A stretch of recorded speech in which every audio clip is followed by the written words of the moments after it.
మీ business ఏదైనా మీ ఊర్లో promotion చేయాలంటే అది సుమన్ టీవీతోనే సాధ్యం. ఇప్పుడే సంప్రదించండి. Hi hello welcome to Suman TV. నేను మీ పవని.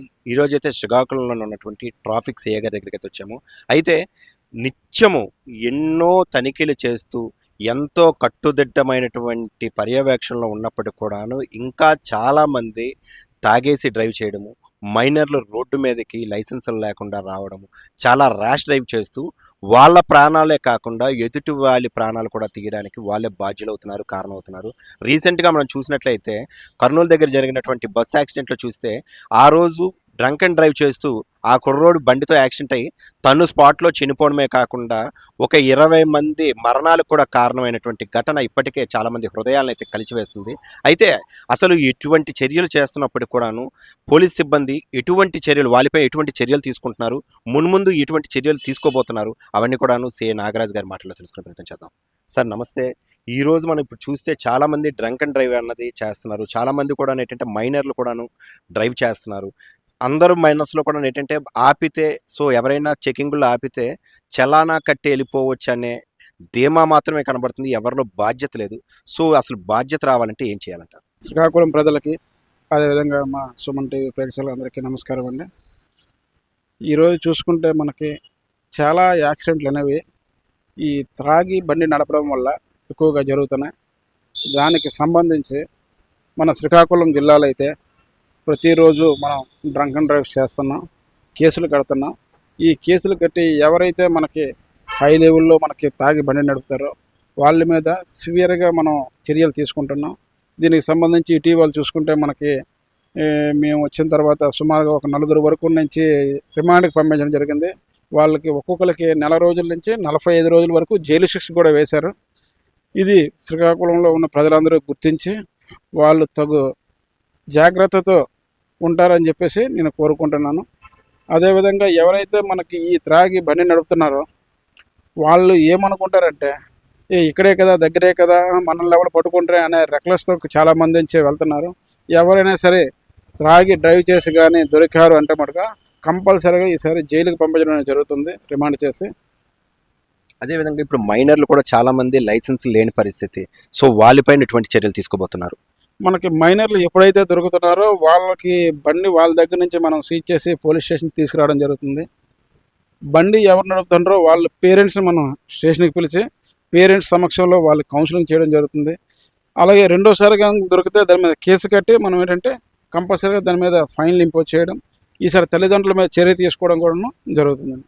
ఓకే. అదేవిధంగానే ఇప్పుడు ఈ ఫైన్లు అనేసరికి ఒకప్పుడులాగా అందరూ కూడాను 150 రోజులు పోయాయి, అన్ని వేలల్లో అనేది ఈరోజు పరిస్థితి వస్తుంది. అసలు దేనికి ఏ విధంగా ఫైన్లు పడుతున్నాయండి? మనకి గత రోజుల్లో తీసుకుంటే ఫైన్స్ అనేవి చాలా తక్కువగా ఉండేవండి. ఇప్పుడు హెల్మెట్ లేకపోతే 100 రూపాయలు అని చెప్పేసి. కానీ ఇప్పుడు దాన్ని కొత్త చట్టాలు మార్చి ప్రజల తాలూకా రక్షణ ముఖ్య ధ్యేయంగా మనకించి ప్రభుత్వం ఇచ్చి ఆ చట్టాలను కొంచెం కఠినతరం చేయడం జరిగింది. దానిలో భాగంగా ఇప్పుడు హెల్మెట్ లేకపోతే 1000 రూపాయలు ఫైన్ పడుతుంది మనకి. దాని బదులు హెల్మెట్ మనం కొనుక్కొని పెట్టుకుంటే బెస్ట్ అనే ప్రతి ఒక్కరు కూడాను అటువంటి కాన్సెప్ట్ రావాలని చెప్పేసి ఇటువంటి కఠినంగా తీసుకోవడం జరుగుతుంది.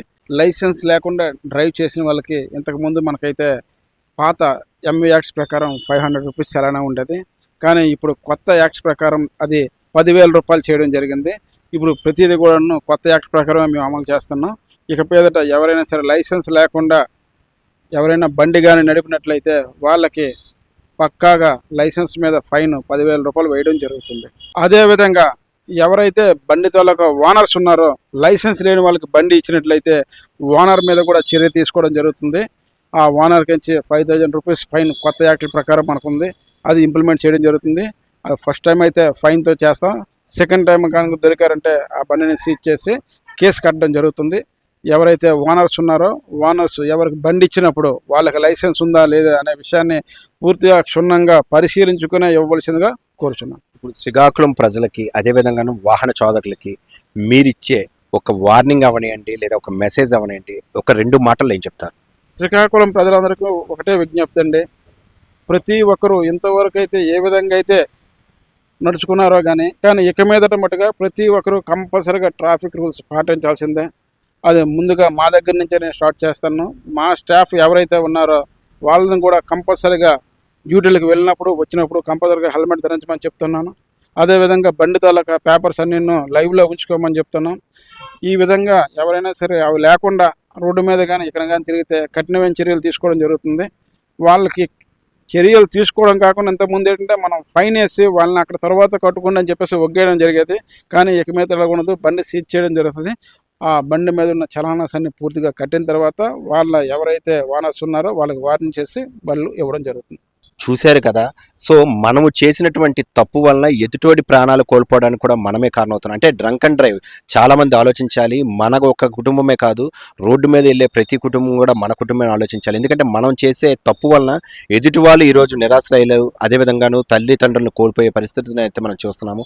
కాబట్టి ప్రతి ఒక్కరు కూడా డ్రంక్ అండ్ డ్రైవ్ చేయొద్దు. అదేవిధంగా మైనర్లు, ముఖ్యంగాను మైనర్లకి మనం బళ్ళు ఇవ్వకుండాను అయితే తీసుకోవాల్సిన జాగ్రత్తలు తల్లిదండ్రులే తీసుకోవాలి. ఇవన్నీ కూడాను పాటిస్తూ రోడ్డు మీదకి వస్తే మీ ప్రాణాలతో పాటు ఎదుటివారి ప్రాణాలు కూడా కాపాడడానికి మనమే ఒక అవుతుంది. సో ప్రతి ఒక్కరు కూడాను కళ్ళు తెరిచి ఎప్పటికైనా సరే అది మన బాధ్యతగాను మనం భరిస్తూ ముందుకు అయితే వెళ్ళాలని కోరుకుంటాం. Thank you. సుమన్ టీవీ.